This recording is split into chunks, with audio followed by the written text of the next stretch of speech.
Selamat siang Bu Ayu. Selamat siang, Bu. Ya, Bu Ayu, perkenalkan saya Bidan Alfi yang pada siang hari ini bertugas. Sebelumnya Bu Ayu duduknya sudah nyaman, Bu? Sudah. Sudah nyaman, baik. Bu Ayu, demi menjaga privasi ya, ini pintu sudah saya tutup. Kemudian juga nanti apabila Bu Ayu ingin menyampaikan sesuatu hal, boleh silakan disampaikan. Tidak perlu khawatir, nanti akan saya jaga kerahasiaannya ya Bu Ayu ya. Kemarin kita sudah janjian ya Bu ya, hari ini mau konseling tentang KB suntik ya Bu ya.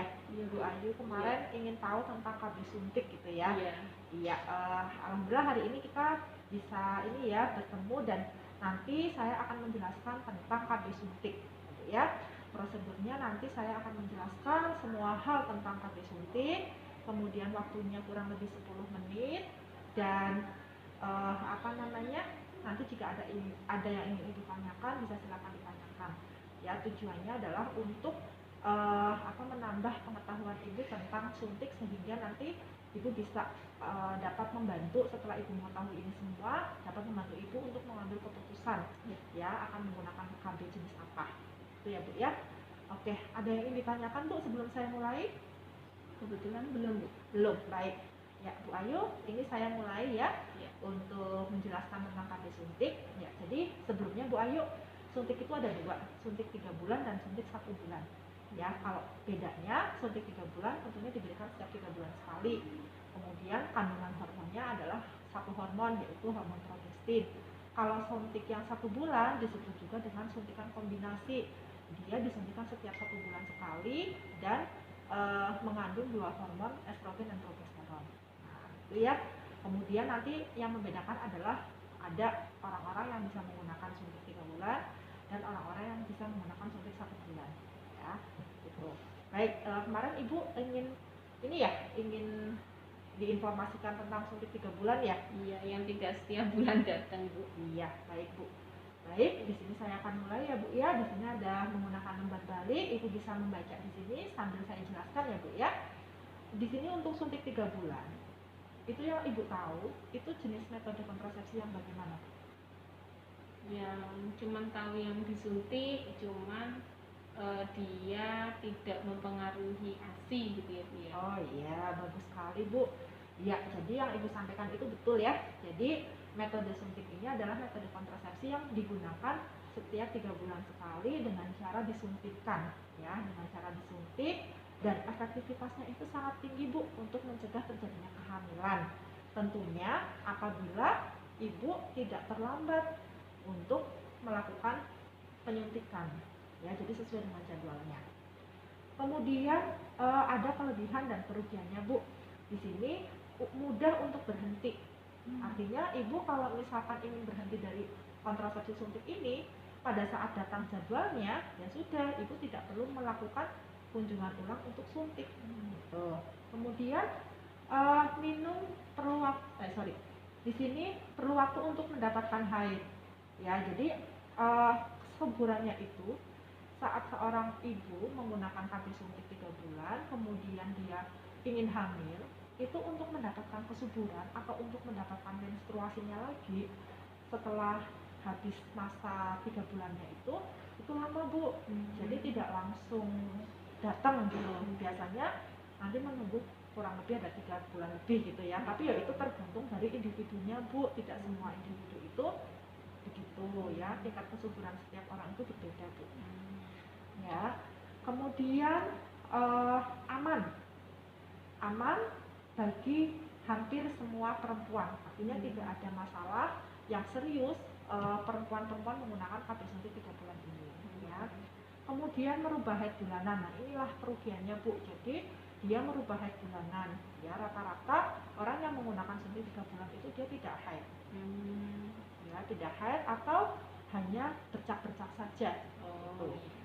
Kemudian tidak melindungi terhadap HIV. Nah, ini juga keterbatasan atau kerugiannya. Jadi karena dia digunakan cara menggunakannya dengan disuntikkan, sehingga dia tidak melindungi diri kita dari penyakit menular seksual. Jadi hanya sebagai metode kontrasepsi saja ya, untuk mencegah terjadinya kehamilan. Nah, itu itu tentang suntik KB dari pengertian, efektivitas, kerugian ya, dan juga keuntungan. Ya. Ya, kita lanjut ya Bu. Ya. Nah, di sini ada orang-orang yang bisa menggunakan KB suntik 3 bulan, ada juga yang tidak ya. Sebagian besar perempuan itu bisa memakai suntik KB 3 bulan ini ya. Jadi siapa aja bisa menggunakannya. Yang tidak diperbolehkan itu dia memiliki penyakit tekanan darah tinggi. Ya. Jadi metode kontrasepsi yang mengandung hormon itu semuanya tidak diperbolehkan bagi wanita yang memiliki tekanan darah tinggi. Kemudian wanita yang menyusui kurang dari 6 minggu. Ya, karena di sini masih masa nifas ya, sehingga masih belum diperbolehkan. Nanti kalau sudah lebih dari 6 minggu baru boleh. Gimana Bu? Kebetulan saya sudah 6 bulan. Oh iya, sudah 6 Jadi bulan. sudah boleh ya? Sudah. Putranya sudah umur berapa? 6 bulan berarti sekarang. Oh, 6 bulan bisa ya. Kemudian yang tidak boleh lagi adalah hamil atau diduga hamil. Jadi apabila kok misalkan bulan ini tidak haid gitu ya, berarti kan ada tanda-tanda kemungkinan hamil. Itu sebaiknya tidak menggunakan KB ini, ditunggu dulu sampai benar-benar hasil pemeriksaan itu menyatakan tidak hamil. Gitu ya. Kemudian orang hamil juga tidak perlu menggunakan KB suntik ini. Ya. Kemudian memiliki kondisi kesehatan yang lain. Ini contohnya orang-orang yang memiliki penyakit misalkan jantung ya, kemudian asma, asmanya yang akut ya Bu ya. Kemudian setelah itu tekanan darah tinggi, stroke itu juga tidak diperbolehkan. Ya. Tuh. Nah, ini Bu, efek samping yang mungkin terjadi selama penggunaan suntik 3 bulan. Sebagian besar efek samping itu tidak berbahaya Bu, ya, bukan tanda-tanda penyakit. Ya, jadi dia tidak berbahaya dan bukan merupakan tanda-tanda penyakit. Apa saja? Yang pertama, yang sangat umum terjadi adalah perubahan haid bulanan. Nah, rata-rata efek samping yang ditimbulkan dari suntik 3 bulan ini adalah tidak mens, ya, tidak menstruasi. Tetapi bisa juga ada flek-flek atau disebut dengan spotting. Kemudian yang umum Bu ini ya, yang paling ditakuti para wanita itu adalah kenaikan berat badan. Nah, ini sudah menjadi bukan rahasia umum lagi untuk si KB 3 bulan ini ya, bahwa kenaikan berat badan itu banyak dirasakan oleh pengguna suntik 3 bulan. Kemudian yang tidak umum itu misalkan ada keluhan lain, misalkan ada nyeri perut ya hebat, kemudian sakit kepala yang hebat, tapi apabila dibawa istirahat itu tidak sembuh ya, terus-terusan kambuh gitu ya. Kemudian ada pembengkakan juga pada betis, itu juga tidak diperbolehkan ya, atau tidak umum terjadi. Maksudnya kok setelah diberikan suntik kok dia ada nyeri hebat kepalanya, pandangannya kabur, kemudian nyeri perut hebat, ada pembengkakan pada betis, itu juga tidak. Itu adalah efek samping yang tidak umum. Itu ya Bu ya. Oke. Nah, ini kapan para ibu itu bisa mendapatkan suntikan pertama ya, suntikan pertama. Nah, sebenarnya kapan saja ibu boleh mendapatkan suntikan pertama. Yang terpenting dipastikan ibu tidak hamil. Itu yang terpenting. Nah, akan tetapi untuk meyakinkan bahwa ibu itu tidak hamil, disarankan melakukan suntikan pertama itu pada awal siklus haid.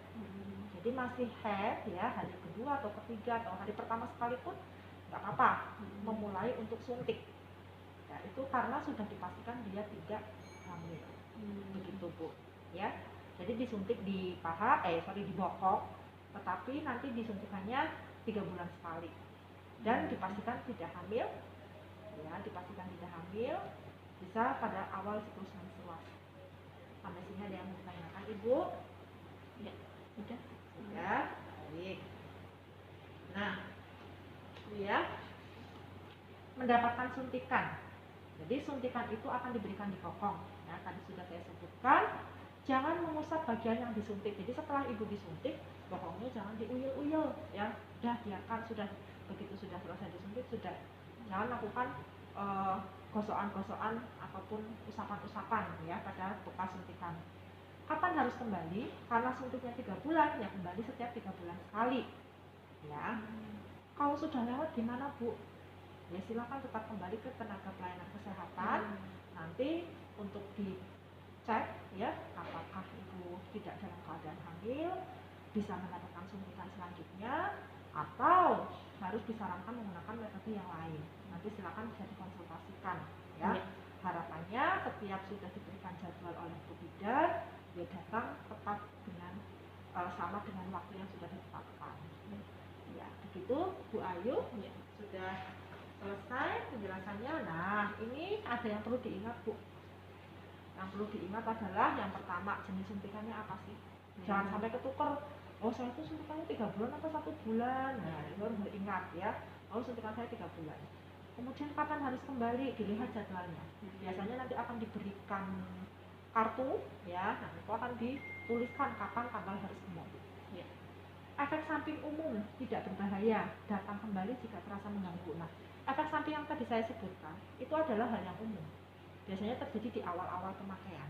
Tetapi apabila ibu merasa terganggu ya, ibu bisa silakan datang ke tempat pelayanan kesehatan untuk mendapatkan penanganan. Kemudian kembali untuk suntikan berikutnya atau jika ada keluhan. Jadi silakan kembali sesuai dengan jadwal yang sudah ditentukan. Atau apabila ibu merasa ada ya keluhan-keluhan yang mengganggu, ibu bisa datang kapanpun ibu membutuhkan penanganan. Itu Bu. Ya, ini ya. Kapan sih yang harus datang ke tempat Bu Bidan? Saat ini ya. Iya, misalkan ada keluhan kepala hebat. Ya, darah haidnya kok lama nggak berhenti, kulit matanya menjadi kuning ya. Nah, itu mengalami gangguan kesehatan yang serius ya. Ya, itu Bu penjelasan dari saya. Apa ada yang ingin ditanyakan? Berarti hari ini saya bisa langsung mendapat suntikannya. Seandainya ibu dipastikan tidak sedang hamil, bisa langsung mendapatkan suntikan. Ya, baik. Ada lagi Bu? Cukup. Baik. Sebelum saya akhiri Bu, saya ingin mengevaluasi ya apa yang sudah tadi saya jelaskan. Nah, tadi efek samping yang mungkin terjadi pada aksesoris disuntik 3 bulan itu apa saja ya Bu ya? Perubahan siklus haid Bu, jadi kayak kadang bercak-bercak gitu. Iya. Terus bisa jadi badan jadi gemuk. Ya. Iya, betul sekali ya Bu ya yang Ibu sampaikan. Saya rasa Ibu sudah paham apa yang tadi saya jelaskan. Nanti apabila ibu ingin mendapatkan suntikan hari ini, dipersilahkan. Nanti kita akan lakukan pemeriksaan terlebih dahulu, baru nanti akan dilakukan penyuntikan. Oke, itu saja mungkin dari saya. Terima kasih atas perhatiannya dan kepercayaannya Ibu. Nanti apabila ada keluhan atau ada yang ingin dikonsultasikan, boleh silakan datang kembali. Baik. Terima kasih Bu Ayu. Selamat siang. Selamat siang Bu.